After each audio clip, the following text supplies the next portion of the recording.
Ready? All right. Ladies and gentlemen, a charity organization is not a business.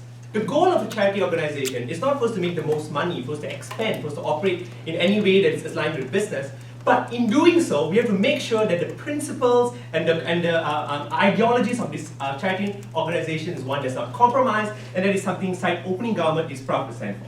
In my speech, I'll do 4 things. First, framing. Second, an argument on principle. Third, on the issue of money. Lastly, on the issue of societal perception. Let's go on to framing. 2 things I want to frame here. So first, what is a successful charity organization that's trying to make the world better look like? So I think it exists on a spectrum. So there are many charitable organizations out there. So it could be that your goal is things fighting for things like poverty, trying to alleviate things like environmental impacts, feminism, labor rights, whatever it may be. So we think this is something that's a spectrum. We are happy to debate on all of these fronts. We show you why is it that arguments work on all of this. Second, and more contentiously, what is it that is immoral donors look like? So I think there are 2 parts I want to discuss here. First, just generally. So I think this applies to both individuals and corporations. And the acts they do can be things like abusive towards workers, exploitative towards regions, things like in terms of impacting minimum wage and etc. So we think while we agree, the idea of morality may be something that is subjective, but the impact of immorality is something that is objective, and that is something that we would go by. Meaning to say, if you look at the impacts of immorality, it's something like harming to others, harming to individuals, harming to environments. The impacts of the acts itself is something that can be measured to an objective means, and I think that is something that we can premise this debate upon. But second question, how rigid should an organization be? So I think there are 2 parts to this. First, so I think first and foremost, if it's in line with your cause, that is something you should reject all the time. So meaning to say, if you're an environmental group, but the donors you're coming from are someone that harms the environment, or you're someone that is for feminist groups, but the organization is someone that harms feminist individuals' rights in developing country, this is something that's very important and that we will always reject. But what about certain situations where there are some acts that could be impacted in a negative way? We think these are something that can be dealt with. If you look at even in status quo, a lot of corporations, when it comes to environmental impact, it's not that they have 0 carbon footprint, but there are a lot of measures towards net zero, which is that as much as you produce, you make sure all of your impacts are done you're also doing waste acts in a way that can also regulate the negative impacts towards the environment. This is something that we think is important. But more importantly, the malleability of how rigid you should be is something that should be measured against the success of the organization in of itself. So the more successful of an organization you should be a lot more rigid in terms of rejecting all of these organizations that are immoral donors. So I think that's with regards to the framing. Yes? If credible organizations are no longer connected to these immoral actors, they'll either put their name on a museum like the Sacklers or set up their own evil charities. What stops them from doing that?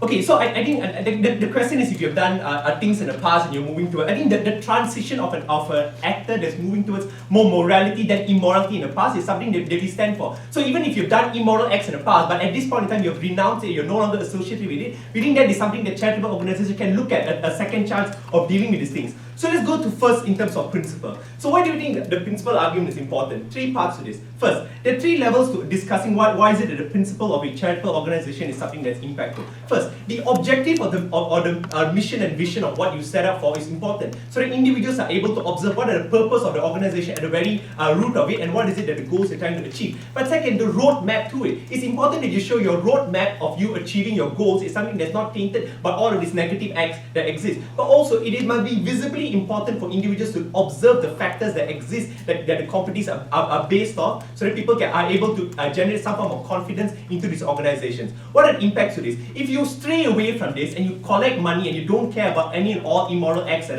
are linked to these actors, that is harmful. Because the moment that you are morally ambiguous, it's harmful for people to trust you, and it also harms the impacts of the actions that you want to take up. If you look at PETA and WWF, the moment that they stray away from all the goals of environmental importance, that's when it affects them. The best example would be one of the founders of Me Too, where at one point she was involved in a scandal because she was assisting a friend that was involved in a particular scandal that affected the Me Too movement in its collective. So we think at the core of it, the conclusion is, as the ethics of it is something that's important. You cannot take pride in helping the vulnerable if at the end of the day you're also sleeping with the devil, so to speak. Which is why we think the principal element of it is important when it comes to how is it the operations of the charity organization works. Please have a seat. Second issue on money. So I think this is perhaps going to be the chunk of the debate, because the side of opposition is going to talk about, but what if you can't get as much money? So I think first I want to deal with the myth here. It is untrue for you to say that people who are moral all the time don't have money at all. So we think as much as we can, if there are a lot of individuals that are able to sustain a moral or as moral as possible portfolio in terms of how they present themselves. We talk about corporations that go into net zero practices of carbon emission. We think these are individuals that already exist. But second, we're not just talking about corporations, but individuals and other individuals that don't want to donate. Please sit down. That because you are involved in this taking money from other donors that are harmful, these are the people you shun away. So as much as you think you're taking a lot of money for one corporation, think of all of the corporation individuals that no longer believe in your ideologies because you have slept with the devil, so to speak. So these are the people that you shun away. But third, we think this also goes in the POI. You can also change corporations that have a lot of these immoral acts right now, because now these corporations would want to give you money because it's in line with their CSR, tax deductible, their image. So they're more inclined to take practices that are going away from all of these immoral acts. So we think when it comes to money, like you can get money, but you can also use this as a bargaining chip to change the very group of organizations that you want to give impacts from. Opening. Yeah, the people who operate our charity, the people who actually give aid, these kinds of things, are they perfect moral actors? The charities itself? Yeah. I think they should be, because as I posited earlier, it is not something that is sustainable as a charitable organization if you're someone that is also not going in line with your principle. I think the Me Too example is a perfect example. So I think like the world we envision is a world where charitable organizations are going to be as pure, as perfect as possible for us to reach that end goal. Last thing on societal perception. Look, the goal or the operations of any charitable organization is getting impacting change, and all of this looks like policies on the ground in terms of working in the government for you to change a lot of things. And all of this, you need support from individuals that are grassroots, the individuals on the ground. And more often than not, a lot of times when the moment they are able to see or any scandal that pops up for any charitable organization that is tainted by all of these malice or immoral acts, that's when they won't be able to get any form of support from the societal point of view, which is why it harms. It harms them in terms of achieving the goal. Individuals are more likely to backlash, to lobby against them. So we think even in the best case, you're going to get more money in terms of you achieving any goal as a charitable organization. You can't get anything because you lack the level of support. Panel, we think in this debate, when it comes to the core tenets of a charitable organization, we would rather trade off the extent of not getting as much money if it means that we be able to be as clean as possible and work on actual changes. Proud to propose. I thank the PM for that speech and call upon the leader of law.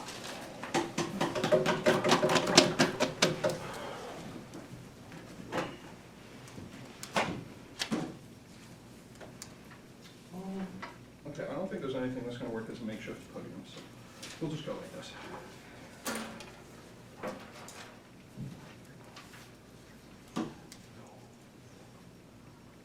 There are 2 tissue boxes behind you that you can stack up.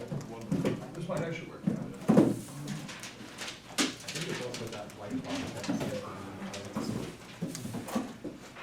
Okay, this works. Thanks. First, I'm going to start by going through all of opening government's claims. We're going to refute them one by one. Then I'm going to explain why, it seems a pretty simple argument, but why you can do good things with money. And so the more money you have, the more good things you're going to do. And then some second stuff at the end on uncharitable incentives, why a lot of charities have selfish reasons to want to improve their standing, fund their people, pay people, that kind of thing. I think it's important to know that. First, let's talk about, I want to point out first off the cuff.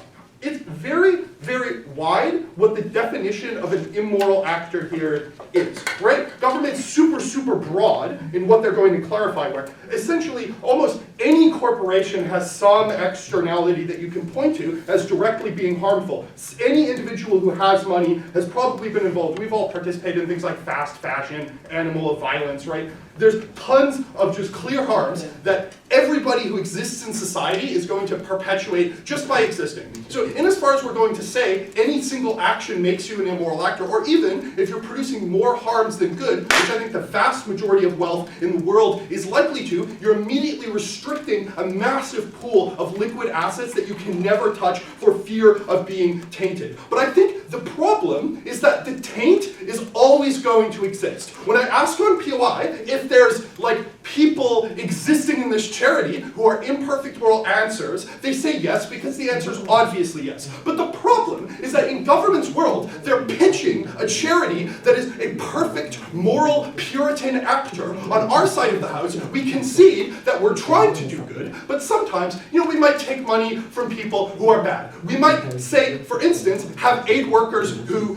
commit assaults, who do bad things, who are bad people in their private life, but just work for our charity. It's unclear to me how government could ever police all of the people within your charity to the point where there's not going to still be moral scandals. But the problem is now that these scandals become much worse because you're clearly hypocritical, because you're pitching to the world that you're a perfect actor who has no black money, and then one of your staff ends up assaulting somebody, and that ends up making you look much, much worse when the inconsistency is exposed. Second, on their point on money, they say there's enough money from good moral actors. I think it's already unclear, given their wide range of who counts as an immoral actor here, that that's true. But we say, even if there is money, there can be more money, right? We can do more good things with more money. I think that's intuitive. As for social perception, I'd really love someone to explain to me why anybody actually knows or investigates these charities enough to know where they're getting their money from. I don't think anybody knows who the donations for the World Wildlife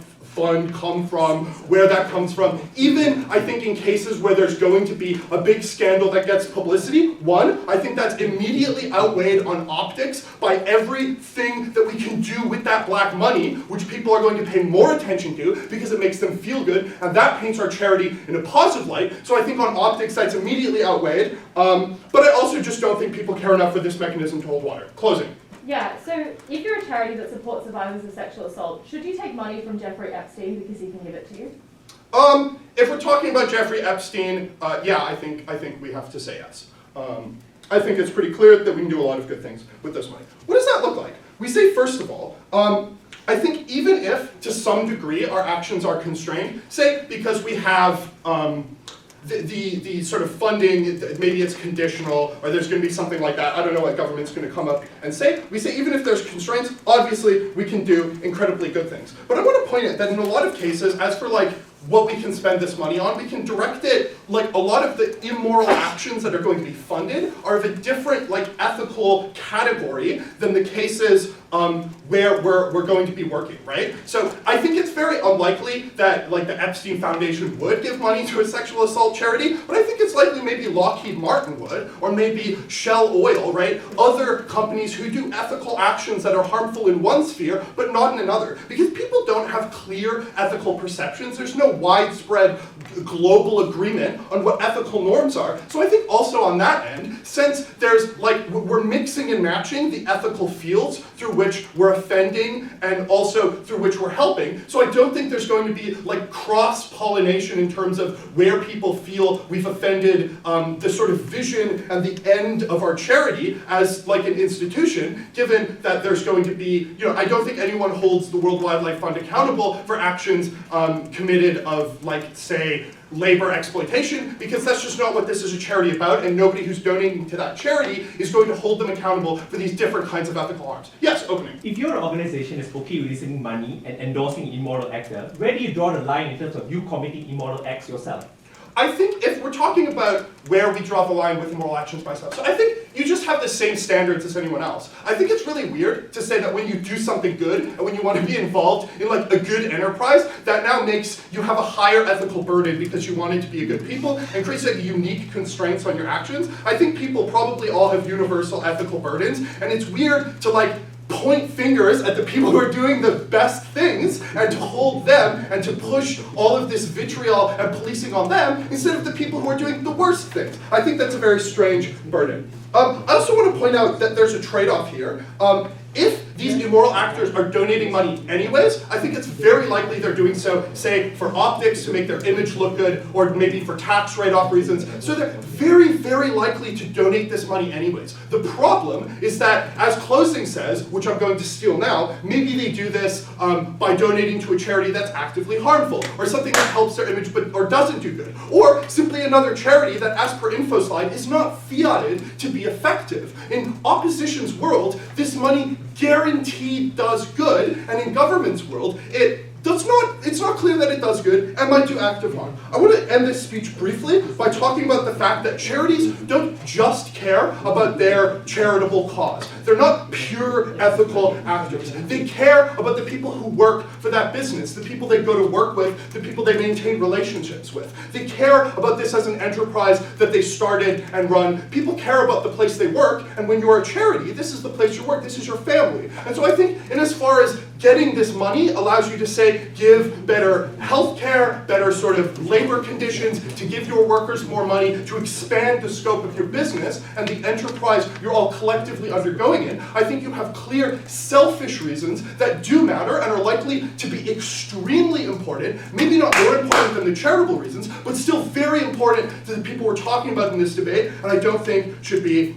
discounted. Because we can do a lot more good with more money. Very, very proud to oppose. Thank you.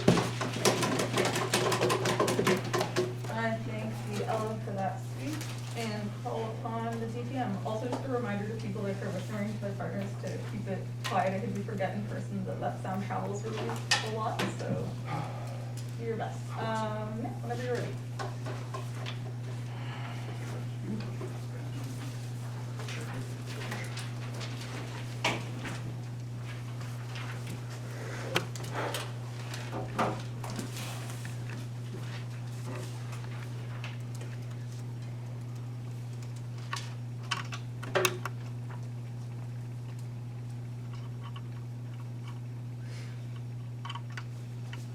Judge, I think it's important to note that we're talking about a charity that is trying to make the world a better place. That means in all the dense horrors of moral framework around the world, if you're doing the exact same thing that the perpetrators of evil and morality are doing, then we're not going to get anywhere away with our objectives. We're not going to get anywhere towards helping the vulnerable communities. Two questions I'm going to answer in this speech. Firstly, should we unambiguously endorse any form of acceptance of funding just because morality is subjective? And secondly, is it true that more money equates to solving more problems? All responses will be integrated within this question. On to the first question. Should we unambiguously accept any form of money just because the condition is that morality is subjective? Three attacks here.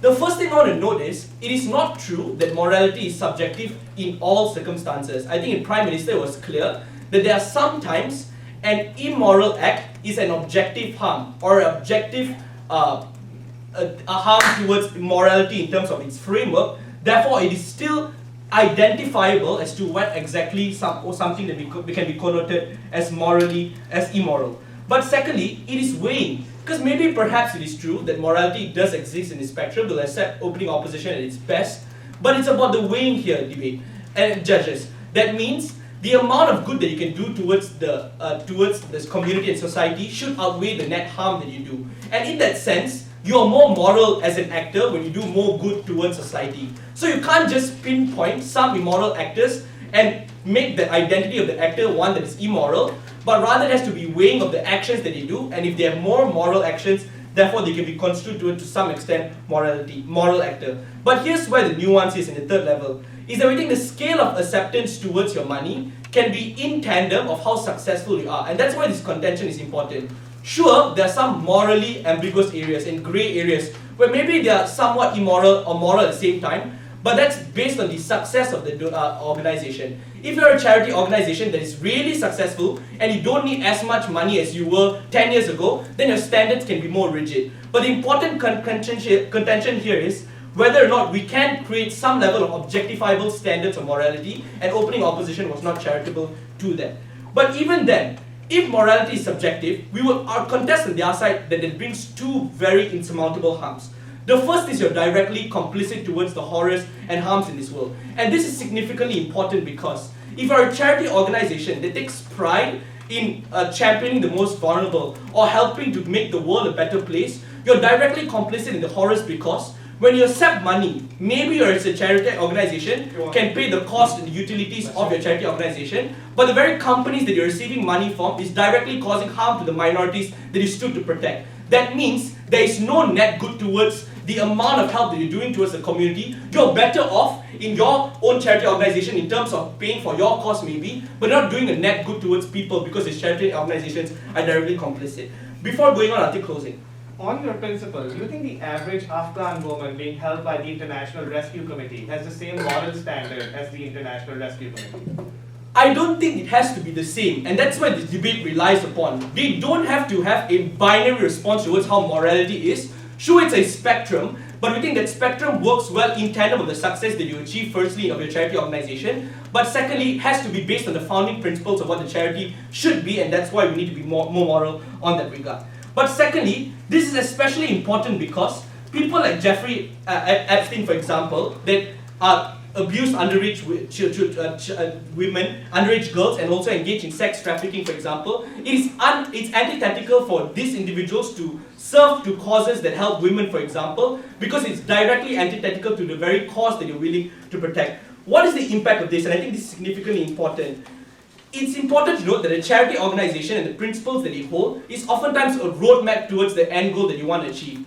That is to say, if a charity organization wants to achieve certain level of end goals or a vision in the 10 years within a charity organization, having any form of dents or exceptions towards your moral exceptions will directly harm your inability to receive those goals. And that's within the interest of the charity organization. That means in the worst case of our side, maybe it's true, some individuals have to make reformed mechanisms in order to get aid. But I think that's good because people are being reformed. Maybe their past is bad, but they're reformed right now, and that's morally in line with what the organizations are. But the best case is we might have a perfectly good, genuine philanthropist like Mackenzie Scott, for example, that generally does more of a moral good towards people. I think that means that we are in line with the core principles of what this organization is founded on the basis of, and we are directly contributing towards doing a net good to the community that opening opposition does not have. Second question, does more money equate to solving more problems? I think this contention is important. Opening opposition's very simplistic line of argumentation is that more money means that we can solve all problems. Here are 3 reasons why you're not going to achieve that. First is, companies oftentimes engage in tokenistic practices. So this might be just a one-off thing that will help you right now, but later on if we have a more favorable charity organization that probably makes our PR better, we will drop you. They're not genuine on that regard. And secondly, it's important to note that when it comes to sustainability, we need to rely on more genuine causes. Because if genuine causes or people who are generally altruistic, they are the ones that can probably sustain you because you're not easily replaceable. They don't care about short-term profits. They care about long-term causes and the genuine causes of that regard. So they're likely to help you more on that. I'll take opening. Does the genuineness of the person giving you the money really matter when it's the difference between food being in someone's mouth or not being in someone's mouth? I think I'll refute that by explaining why we can still co-opt the fact that we can still get food and money in our world. But in the event that we think a charity organization needs to be founded on moral principles, it's important that we do not make exceptions because the exceptions are directly complicit or cause towards harms of the communities that you want to protect. 2 levels of weighing mechanism as to why we win this clash. The first is societal perception is especially important, and this is crucial because the amount of money you can make as a charity organization is directly the determining factor is based on how society perceives you. And of course there are contention as to why immorality is something that is subjective, morality is subjective, but if society generally has a cancelling metric to say if an actor is someone that is bad. That's why we always have metrics to say Harvey Weinstein is bad, Jeffrey Epstein is bad, for example. The fact that societal perceptions can have a standard to say this person is cancelable, that means to say we need to adhere towards society perception because that's where we're getting our money from. If you are morally ambiguous and if you take money from the very actors, it also harms your ability to make money on the very end. But secondly, we also have philanthropists that are genuine, Mackenzie Scott, Oprah Winfrey, that are willing to join in to give you that money at a point in which you're morally fair and morally within a moral framework. So that means we get more money. 3 contributions by opening government that leads us to win. We adhere towards principles, we're better in terms of monetary investment, and we can get philanthropists that generate. Cross propose.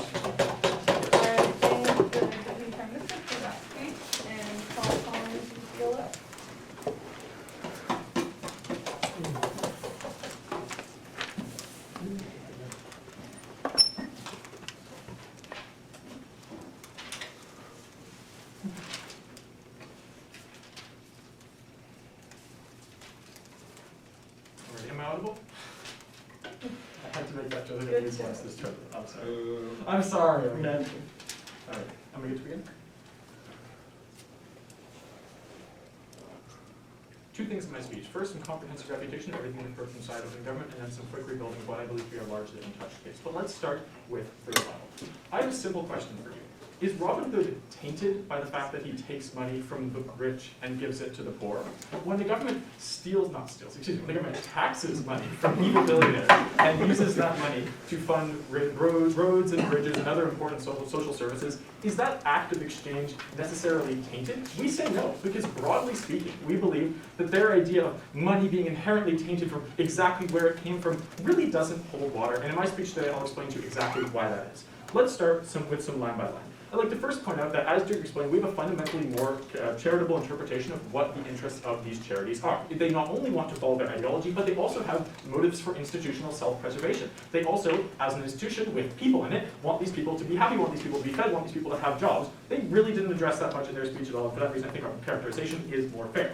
Next, let's talk about their conception of harm and sort of objective morality. I think the whole morality part of this debate has gotten really messy, but I'd like to point out that they try to sort of fiat in objectivity by just saying, well, there's some things that are just objective harms. What are they? What objective morality are we using? Utilitarianism, Kantianism? No moral scholars agree on exactly what an objective harm looks like. So they can't just assert there are some things that are objectively right and objectively wrong. We didn't get a single example, so none of that moral analysis, I think, stands thus far in this debate. And the implication of that is that given how broad their conception of their vague conception of harm is, we believe that almost all corporations, and indeed almost all people with money, are going to be to some degree or another tainted, and thus we're going to be cutting off a genuinely massive pool of capital, and we didn't get a clear characterization of why that won't be the case. But now let's engage with the principle. And I'd like to point out here that this principle doubles as most of the narrative analysis in this debate, because if we can prove that they're not complicit, we can prove that they're not tainted, that broadly speaking, that will also win on the points around how they're societally perceived, because again, all their stuff was contingent on that. But let's get into the meat of it. They said, broadly speaking, we want these charities to be following their visions, their purposes, their goals. Oh, I don't need my mask. And they're broadly speaking tainted by association with these negative acts. I already gave you the analogy of sort of Robin Hood and taxes in the opening of my speech, but I'd like to point out 1 second that we didn't get a clear characterization of what tainting looks like, and hopefully we'll get more of a mechanization in the second speech, because why is it that when you take money from bad people and use it to do good things, that is principally wrong? No clear moral mechanization on that point. And as Diggory also pointed out, broadly speaking, there's always going to be some degree of taint, and so when you try to present yourself as a pure, perfectly good actor, the level of hypocrisy that will come to that will lead to a significant backlash, and thus that will lead to sort of negative optical impacts. Now let's talk about money. Almost all of their practical impacts were contingent upon the idea that good actors aren't going to donate to a charity that they know has been donated to by bad actors. Digger gave you a lot of responses to that, and I don't think all of them were adequately engaged with. So let me sort of expand on this point here. Because first and foremost, it is entirely contingent upon public awareness of the donations of these bad actors, and they didn't get a clear characterization of why that's going to be the case. Maybe in some cases there's going to be scandals. Like sure, if Jeffrey Epstein donates to a sexual assault awareness movement, that will probably lead to a bit of a scandal. But the 99% of donations from moral actors that just go completely under the radar, like I don't know what the WWFs who donates to them, and I donated anyway, because most people, they're sort of grassroots people that they're concerned with, don't have time to research all of the different charities and all of the people who are donating to them. Broadly speaking, no clear characterization of why there's going to be enough public awareness for there to be any meaningful backlash when a charity accepts a donation from a bad actor. But before I continue, I will take the out. So in your best case, we get less money. But instead of one big large organization, we just get smaller scale organizations that are at least more principled, better in terms of public support and also changing policies. Isn't that a better word?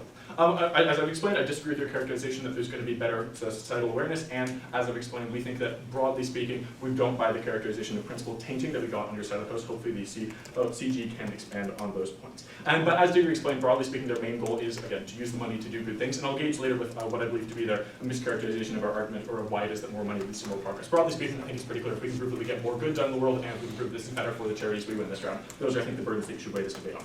But now, let's talk a little bit more about sort of this societal perception stuff. Because broadly speaking, as I've already explained, all contingent on public awareness, which wasn't meaningfully proven. But also, I think we can broadly outweigh this by just the public awareness that we get from doing good things. Like, you can take photos of the fact that you, say, like, implemented a dam project in a small village that desperately needs this kind of water for their irrigation. That's also great for societal awareness. We get a really uncomparative case of them as to why it is that all the good that you can do with this money won't definitively outweigh any of the bad that comes from the optics. I think that's pretty clear from Diggory's speech. Next, they talked about complicity. It's sort of expanding more in the second speech on their idea here. They said that, well, if you get money from, if the money was gotten from a place that sort of did bad and harmed people, then that is bad. I want to point out here that if this money was achieved in an ill-gotten way, is it not the most principally valid thing to do, to use it to then help people? Like, I think there's something really intuitive here. The idea that sort of taking money that was gotten in a bad way and then giving it back to oftentimes the very people who were harmed by that action, that strikes me as genuinely principally good. And broadly speaking, a way to sort of, in some way, clean up this money.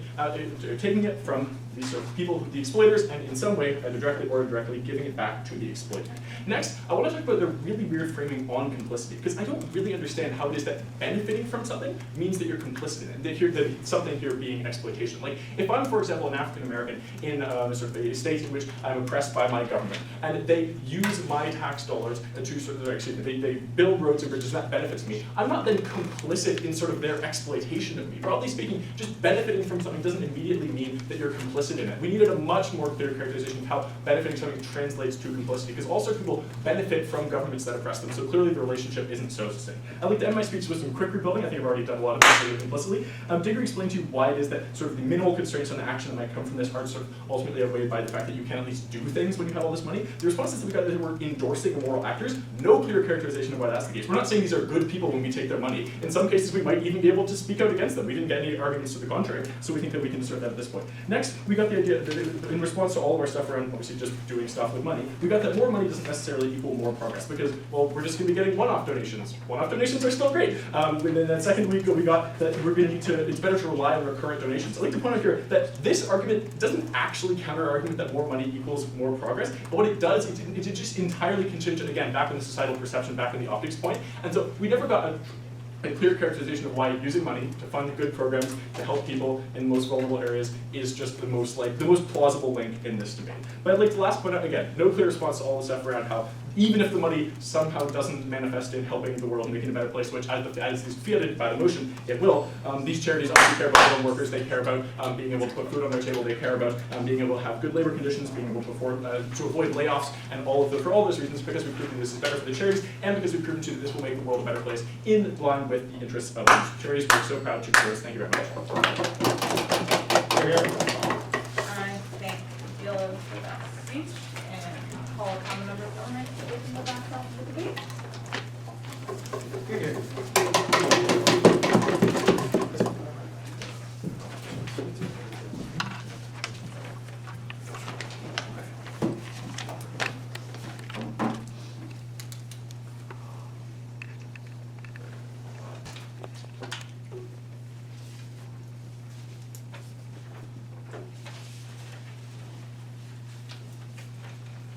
Is everybody ready?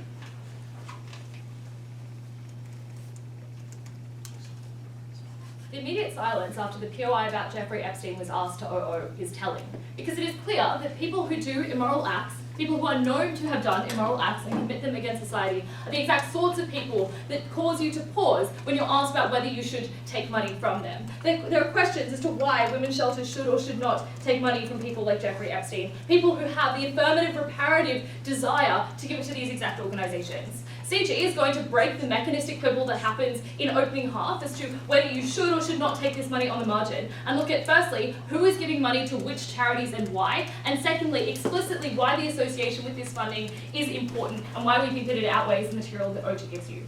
First then, on who gives this money and why, I'll integrate responses to OO here. Look, I think that the people who give money to charities in these cases are people who are making reasonably sizable donations. They're people who want their donations in the public eye. Because if OO was correct about how genuinely altruistic these people were, they would just make the very anonymous, untraceable donations they talk about. Because if money could be exchanged very simply, it would be exchanged very simply. The reason they don't want to do that is because they often are trying to clear their name, specifically by donating to particular charities that they think are going to remedy the harm that they have committed against society in a particular way. That's why when BP spilled oil in the ocean, it gave to environmental organizations. That's why the Jeffrey Epstein Fund was given to survivors of sexual assault, specifically because there are associations that people want to clear with the names that they themselves have created. We think that that means that people are making sizable public donations that people are aware of. So it's not a question of opening up positions, well, you're taking money from immoral people because everyone is fundamentally immoral. Maybe that is true, but it is clearly also not the debate. Because this is a question as to whether Plan International, that cares about the rights of women, should take money from organisations that actively exploit women, and whether that association is okay for them to have.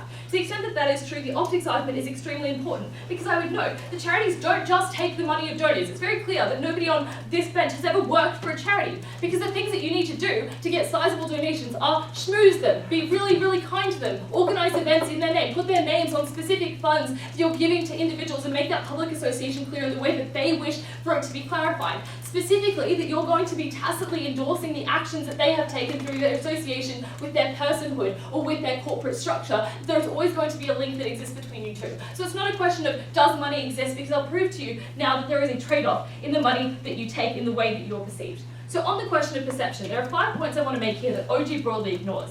They hand-wave the first one, which is that people don't donate to you, but don't analyse why that is the case. And I know the successful charities often operate both domestically and internationally, and they have a name everywhere. What does it mean for somebody not to donate? It's not simply that your average Joe doesn't donate $50 to your charity, but it's that you don't win that government grant or that government contract. It's that people don't want to make sizable financial obligations to your charity, or reject it entirely because of the association that it has chosen to make with an actor that it thinks is disreputable. To the extent that that is true, there is a large financial loss that you're likely to incur over time, because it's not about this one donation that happens at this particular point in time. You're a charity that endures through time. CO, I'll take you now. On legitimizing bad actors, so let me get this straight. Jeffrey Epstein gives a bunch of money to assault survivors, and we're like, oh shucks, I guess Jeffrey Epstein is a nice guy. Is that the argument? Wait, hold on. I think people associate those charities with taking Jeffrey Epstein's money, that they go, I feel uncomfortable taking this money from somebody who actively did such a bad thing to the very women that are in my situation that they specifically want to help. I think that people are able to recognise the hypocrisy, because I reject the conception that every charity just puts foods in people's mouths, that there is an immediate cause for concern, that they're all poverty alleviation charities. Those are not the charities that people are necessarily giving to, because they're not necessarily the ones that they think that have the sexiest name or that need the funds the most. And I'll make the point also that large successful charities often don't need this funding, that it's not some marginal change where all of a sudden their operations will be entirely ceased because they don't receive this funding from somebody who is an immoral actor. We think that they're likely to continue these operations through time. That makes this funding effectively irrelevant to them. But to the extent that it is relevant, it's not clear why they can't just give it to a different charity, like why you as a successful charity don't associate your name with this. And this is never answered by opposition in this debate. Why you can't just give it to a charity that is not yet as successful if you truly think that you're the altruist that you say that you are. Or you give it to, for some reason they say, evil charity that is it some construction that they, I think, have invented. I have no idea what these evil charities look like, and I very much hope that CEO is able to clarify. Before I continue opening. Yeah, so I think your whole argument on optics is all preconditional on people who make donations to charities having a ridiculous, unrealistic level of understanding of how charities work, what they do. I think it's more charitable to say people see an ad on TV and then pick up the phone. This is obviously ridiculous. Charities are competitive, right? Like you have the WWF, but you also have other environmental organisations like Greenpeace. If BP is giving its money to Greenpeace, and I'm some leftist environmentalist who wants to give money to these organisations, who am I going to be? Probably the WWF. Like there's clearly a trade-off in the interest of these charities in receiving funds from particular donors. Even if they're small donors on the ground, people aren't that stupid in these campaigns. Don't go under the rug, because these are the exact situations that the media is able to sensationalise because they're important. People care about the scandal, and we think that that necessarily creates the public administration and internalisation of these things. The other thing that I will note, though, is that opening government completely ignores the fact that there are many charities that stand against immoral actors specifically, that exist specifically to remedy harms against immoral actors, particularly in developing countries. There are organisations in countries like Hungary that are explicitly anti-corruption, that would be completely ruined if they were going to be accepting funds from people who are in Orban's inner circle, specifically for the reason that it undermines their credibility entirely to do that thing. And I know that charities have a legacy of rejecting funds. They don't take funds from people who get them from drug sales, from the proceeds of crime. So it's not like charities never reject money, as opening government fails to explain to you that they already do not. There is no obligation for them to take these funds, and they only do this if this is in the interest of their reputation. Given that that is the case, we think that associations that are made by charities with individuals or groups of individuals that are seen by the public to be disreputable are specifically not associations that those charities should make into the future, because we think that those are problematic. And to the extent that they feel the pressure that the opposition bench puts on them, which is that money is in and of itself good, is a very short-term interest. We think that charities ought to have a longer-term obligation to the people that they want to help. You help more people over time, like cross-apply all the magnitude impacts that you get in the standard debate round. More importantly though, like your staff is probably reasonably unhappy by you taking large sizable donations from donors that they don't agree with. Your staff might leave. They might be internally unhappy. As a charity, you probably care about the fact that you're retaining staff that are doing the very good things that you want to tell them that you are. But importantly, the competition of charities that exist also makes this association critical. Because I would know that if you are taking this association, they can always donate to a charity that is not making that association. That not only effectively lets another charity overtake the work that you're doing, but also often creates environments where there are multiple charities doing reasonably similar work that is in a way inefficient for them to be doing, specifically because of the competitive nature of the existence of these charities that may have been better had they been monopolized by one that was a legitimate charity that was specifically acting in the interest of the people, more easy for governments to streamline their funds into, etc. So incredibly proud to affirm. I thank the member of government and call upon the member of opposition.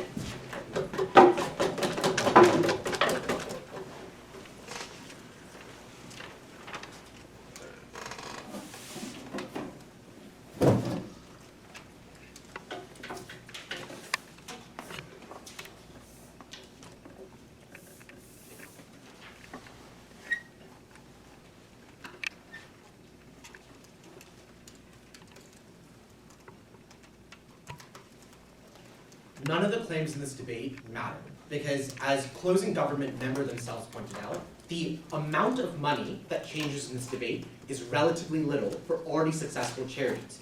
But what they also miss is that it literally just doesn't matter. Guys, nothing in this debate is going to change people's perception on really bad people. Jeffrey Bezos is one of the biggest philanthropists, I can't remember words. He's one of the biggest philanthropists in the world, and literally everyone who hates him still hates him. No one is like, wow, Jeffrey Bezos, he donated something amazing. No one's mind is actually changed on people who are immoral actors. Maybe closing exemption mattered in the cases where you didn't know these people were immoral. But if you didn't know these people were immoral, the debate wouldn't apply. All the cases with Jeffrey Epstein are literally cases where people did not know he was an immoral actor, received the money, and then found out later. So none of their arguments apply. There is no image to rehabilitate, because in the cases where people's images are bad, you do not change them. And in the cases where they're already good but hidden, it doesn't matter because you accept donations from them anyway. What matters in this debate? Structural change. Why? Because at best, even if the money drastically changes, structural change is proactive and charity is reactive. At best, you can give money to people after the harms have been committed. That is what charity is. Structural change makes it so that a future set of harms are averted. That is the most important thing in this debate, and I'm going to talk about how you access that. The only path forward for structural change is by integrating immoral actors into more moral sets of organizations. And this is what everyone in the debate has missed. It is not simply that an Exxon guy sits on the board of Greenpeace and just checks his taxes or does Wordle every day and ignores the things that actually happen. That cannot be the case, that people do not actually change over time in response to being situated in these things. And that is very good. 3 things under this. 1, you build links with more moral actors. This is a good thing. Imagine how much worse it would be for the world if oil executives never met anyone else that didn't try to convince them about the flaws in their cases. That is to say, their only interactions with Greenpeace are people throwing things at them like paint and aggressing them, all sorts of probably not terrible things, I support that stuff, but imagine if you're a rich oil executive, God, your day's just been ruined when someone throws paint at you, and you're like, this is so terrible. I'm not saying that people are actually this shallow, but it is actually really important that you build these connections over time. Because the vast majority of immoral actors in immoral communities, for example, leaders of anti-gay churches, leaders of those sorts of groups, are exactly the sort of people who are hateful and who are bad because they do not have exposure in the vast majority of cases to other people. There's a great book out there by a guy who was on The Daily Show a while back, a white supremacist who was raised in a white supremacist area, who, when he met other people for the first time, realized that, hey, people aren't so bad. It is okay to be friends with African Americans, and spent the next 20 years of his life trying to make sure that people got that change. But this never would have happened if you didn't let him into the gates of the communities in the first place. That is to say, you need these people donating to your money. You need these people meeting you. You need them interacting with you. That is a good thing. The second thing, and I actually think this is what is extraordinarily important, is the signaling effects to people in your community. Now this is massive. Imagine if you were the leader of some sort of right-wing conservative group that opening government might call immoral because they promote some sort of bad thing against some sort of minority group. What happens when you go out and you are donating, even if it is only to legitimate, even in the most cynical cases by closing government's interpretation, where you are only doing it to legitimate and rehabilitate your image, the people in your community do not see that. They see someone who is working towards benefiting these causes, and maybe they're tokenistic, maybe they're like, oh, it's okay, like, it's okay that he's donating to black churches because that is a good thing, but it doesn't matter, because the signaling value of this is massive. You are telling your community, this is a good cause, these are good people, they are better than you thought they were before. This is a slow type of approachment. I totally agree with that, but it is the only kind that actually works. That is to say, there is no method of isolation that actively works to bring people back into the community and make them not oppose you. What is the counterfactual? Because it is actually so much worse. And this is what opening government and opening opposition to an extent miss. The flip side of this is very simple. If you cannot donate to these organizations, if you cannot donate to these movements, if you cannot be seen as a supporter, you will be seen as an opposer. What happens when Black Lives Matter says we reject your donations because you're a bad person? You don't just get sad. You're worried about your own image by closing and opening government's own extensions. So what happens is you actively frame them as the opponent instead. And this is exactly what happens all down conservative movements. It is why there are such massive conservative movements against groups and against movements. It's not just that they are rejected from the charity, it is that now you have to convince your base that you should reject the movement as a whole. Because of course you're not immoral. They are the ones who are immoral. So the difference is salient, because it is not just some money goes less to people, it is massive groups of people that are now voting against these blocks in parliament, in government, because they do not think they are legitimate, they do not think they're moral. Closing, then opening. Closing. This contact theory is kind of weird. I think Shell would hate Greenpeace either way. Why do you think that this specific form of contact, as opposed to the media, activists, investors, just people they interact with generally in society, won't be enough to, for some reason, sway their position? I will engage with like the Shell Greenpeace thing in a second. In general, for the activists and investors, all of this is at best marginal. Like, it requires there being a lot more people being good than you actually think there are. The fact that Shell exists in the space of activist investors probably makes you think they're not doing enough. Opening. So in your world, an immoral actor can commit the act and then throw money to an organization and then cleanse their sin. Where's the incentive to change? At least on our world, we reject, shame them, and at least they'll reform. I would point out that opening government takes the shallowest possible stance on this movement. They're like, but if you say you want to be redeemed and you donate money, then it's okay, we'll take your money. But that's not enough either. Like, opening government needs to set a high bar, which is just like, maybe if you've done something bad in the past, we just won't take your money. The entire point of that is, it's not like, I'm also confused what opening government means, because presumably to show that you want to be more moral, the way you would do it is by donating to these places. I'm not really sure like where they get any ground off of that. I want to talk about the larger point of counterfactual as well, where the money goes in retaliation. There are two big changes. One, it goes back to your own causes. For 30 years, medical associations, foundations, charitable organizations rejected money from Big Tobacco. Big Tobacco's response was not to just say, damn, that really sucks. Their response was to say, we will build our own medical foundations, we will build our own charitable organizations, and build them up and lobby governments in turn. Because crucially, if there is no exit option for these big companies, the types of companies that opening government modeled and closing government wants to talk about, they will lobby against it. Here is why it is good that oil executives are sitting on the boards of renewable energy charities like Greenpeace and stuff like that, or like companies and stuff like that. Because it is the only way to convince the entrenched actors that have made so much money out of oil that they should actually shift to something else. Because if that is not the alternative, if they are not given a way out, if they cannot channel their money through other organizations, they will say, fuck it, we're going to lobby against renewable energy instead. Very proud to oppose. Thank you, member Opp, and call upon the government whip.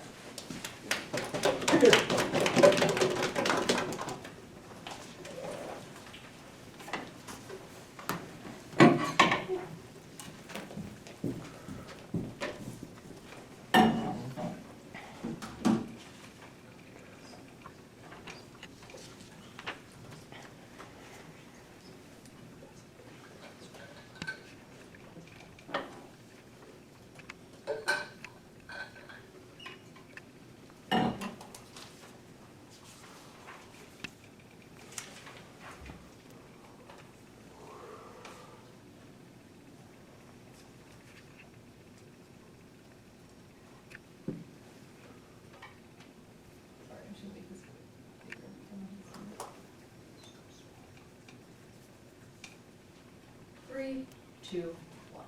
I want to start start by talking about what charities I think people are likely to donate to in this world. I think these are likely to be the big, flashy, big-name charities not donating to the Malaya Consortium. Why?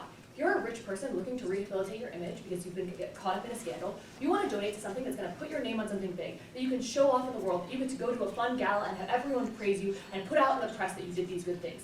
I think this means that I don't think you're probably like this big believer in effective altruism. This means I think that the reputational benefits really matter here, because that is the exact thing that you're going for. The reason you are donating to this charity in the first place, and instead of just setting up your own charity that you could completely control, is because you think their reputation is better than yours, and you're likely to rehabilitate it in this way. But what does this mean when you do this? This means, one, I think you're going to get massive press from the donation. They're going to put out press releases, etc. They're going to be heavily emphasizing this. I think this affects like a couple of different groups. I think there are 3 groups that are potentially donating to your organization that are no longer going to donate to your organization. The first is just like everyday people who see this in the news and say, I really don't like Jeffrey Epstein. I think he's a pretty bad dude. I don't think I'm going to donate to this charity anymore. The second group of people is I think the group that gives you government funding, which is to say, you as a politician don't want to be associated with a charity that did really bad things, and when you're deciding who to give your grants, you don't give it to them, because your opponent might come up in the next election, especially if you're a Democrat, and say, hey, why did you associate with this charity associated with Jeffrey Epstein? It doesn't matter if it's actually morally good. That's going to be running on campaign reels over and over again. So government contracts no longer give you money. The last thing is rich people, and I think these big donations actually really matter. Rich people want to go to galas and schmooze with people. They want to feel good about this, and they don't want a photo of them with Jeffrey Epstein taken and published on a bunch of news websites, because the whole reason they're doing this is to feel good about themselves. This actually really matters, because if we're talking about these types of big-name, fancy charities that are the ones that you donated to in the first place, I think this is actually a huge motivation of people to donate, is to go to these parties and get to have their name on stuff. It's really fun. People praise you. It's awesome. I think this means that you're actually not likely to end up getting these donations. Second, I just want to quickly talk about what I think an immoral actor is. There's this weird thing that is like ambiguous. I think the things that are probably immoral actors are things we as a society have agreed are probably pretty immoral. Things like if you promote the opioid crisis, if you sexually assaulted someone, if you committed war crimes, which is a shocking amount of people. I don't think Op can claim that it's ambiguous. Basically, they say Op promotion by saying everyone is immoral. I don't think that's true. One, I don't think big oil is immoral. It lifts lots of people out of poverty. It's great. But two, charities have some disagreements, right? Which is to say, like, the charity can't, like, if it's like a big oil company that's also doing renewable tech, like, the charity has to kind of agree that they're immoral because they have internal people disagreeing on these types of things. So I think there's usually some sort of consensus in society. And CEO even tells you that we probably had this published. We all kind of agreed that this person is likely to get canceled. Also, Ops says this weird thing. It's like, what if your workers then assault people? Like, isn't that going to be hypocritical? You should probably fire those people if you're committing crimes. Like, I don't really think that's a great argument. Okay, now what is...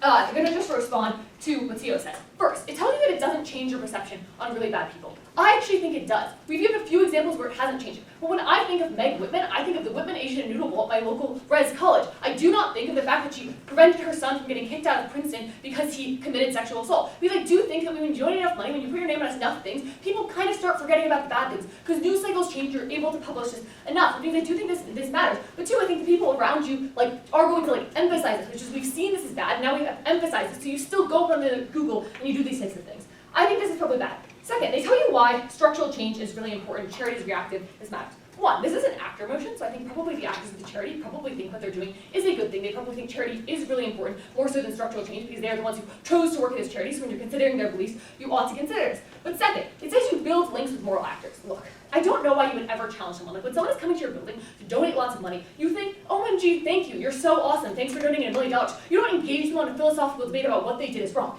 Second, this is only true if you think they somehow didn't know their actions were immoral. We already agreed, the CEO has agreed that you already know this is immoral. So presumably, they clearly aren't like, oh, I've never heard the arguments against sexually assaulting people before. Maybe I should reconsider that now that I'm working with this local charity. Probably not. They've already heard things. They've seen the news. So I think it's already widely accepted as doing these types of things. Finally, they say it's signaling affects the community. I think this is means that the reputational benefits actually matter a lot. I think you are less likely to have people in the local community trust you as a result of this. I think people are just unwilling to actually accept your help because they don't feel like it's good. They think if they've seen you shaking hands with someone they think is really bad, and that's going to be pretty bad. I think that means quite bad. Finally, they say if you can't get this, you'll get sad and then frame it as a moment.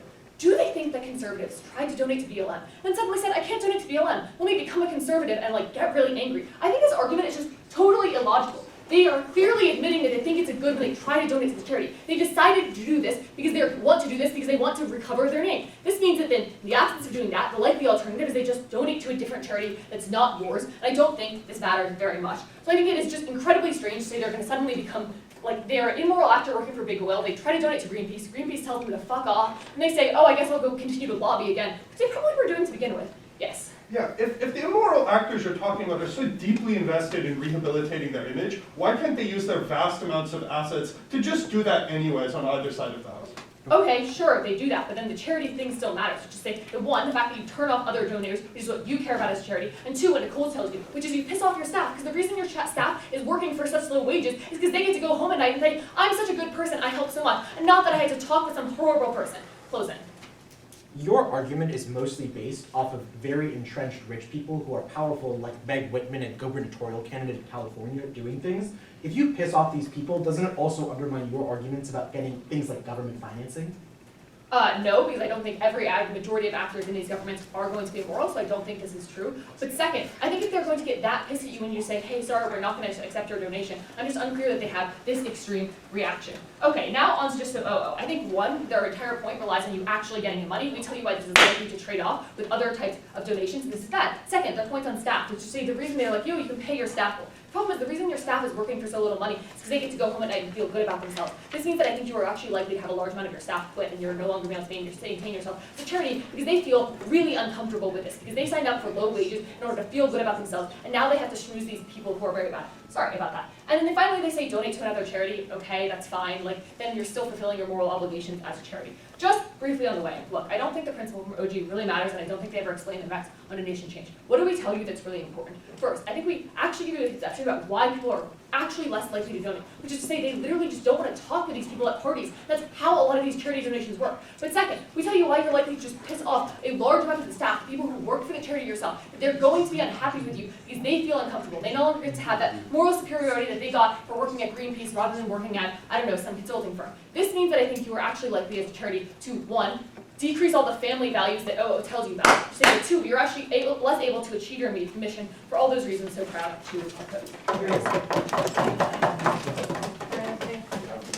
And call upon the author to close out the debate as well.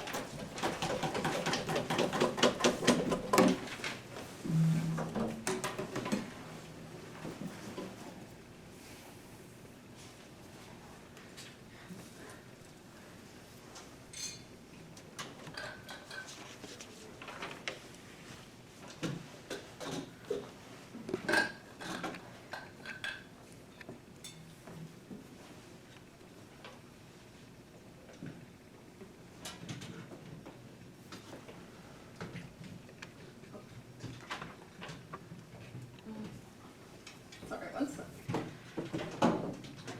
Woman versus Jess. I think it's another Giselle. I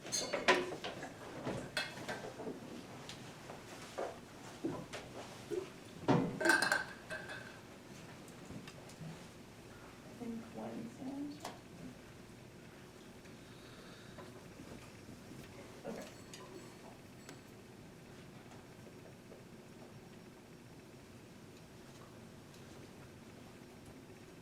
The reason I got out of debate was because I found debaters incredibly cynical about human nature.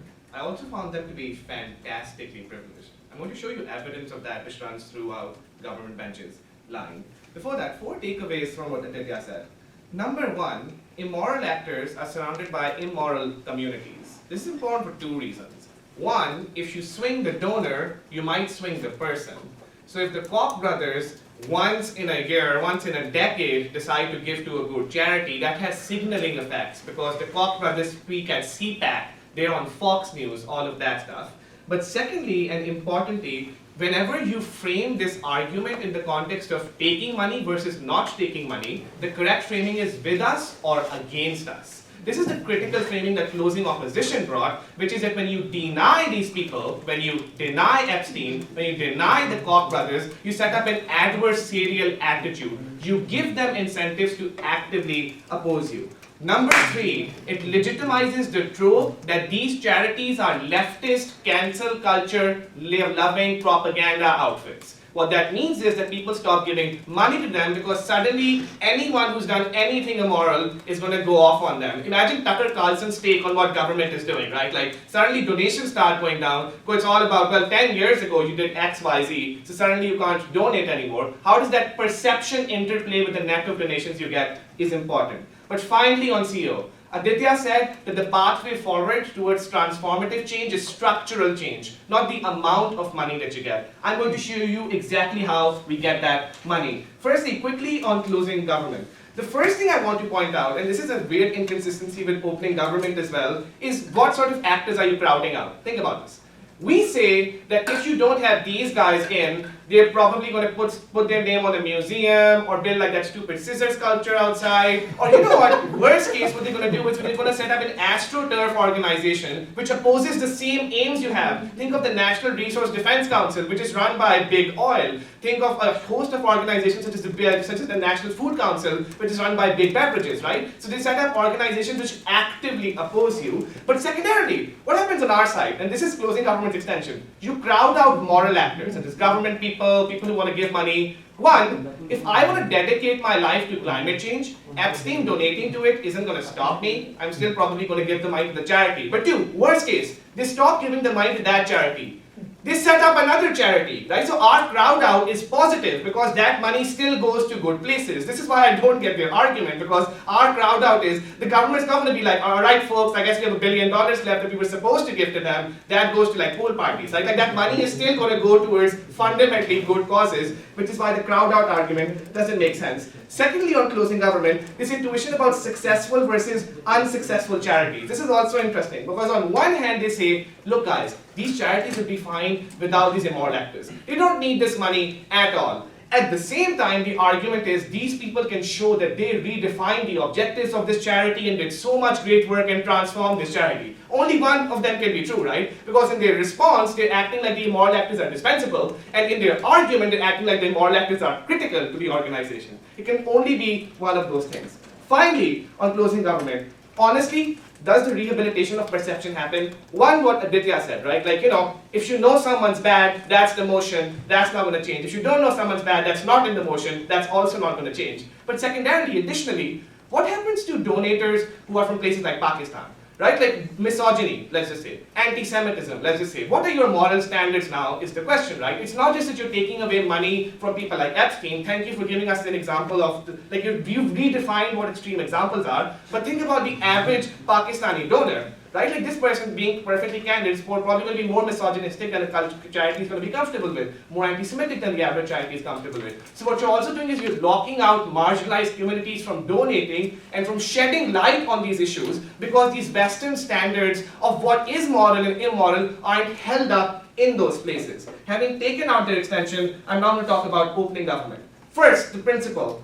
Morality of whom is what I ask, because let's flip the Epstein question. Instead of saying, should a charity accept money from Epstein, let me ask you, should an Afghan woman accept money from Epstein? Right? Like this is the correct way to think about this, because the moral referent object here is the person being helped, as opposed to the charity doing the money. The charity is just a middleman here. So, and my answer is 100% yes. If that money gets you across the border to Pakistan and saves your life, I would take that money from Epstein every single day of the week. And that's what they're missing, because their moral compass is tethered to the organization as opposed to the referent object of the organization. People get into charities to help people. Doing charity is instrumental towards an outcome, which is helping people, and that's the moral compass that we should be using. Final point of the principle, moral in terms of what? Right? Because they have this interesting example where they're like, what if person who did action X in immoral space does moral action in the same space? No. What about someone who's a homophobe who gives to climate change, right? That's the sort of examples that we're talking about, because often what you do is you universalize moral actions and then you cancel these people out of those structures. First, OG, then CG. Go ahead. Why would immoral actors directly go against charities that reject them, especially like ExxonMobil? Why would they take an anti-environmental That makes movement? sense. Go ahead. This argument short circuits itself. If people are interested in charity, they'll be doing that charity. If you're Pakistani, you'll give to a Pakistani charity. My question is just like, why would you not like just give to an alternative charity as opposed to this one big one? If you're Okay, brilliant. First on the question, can you repeat yours by the way?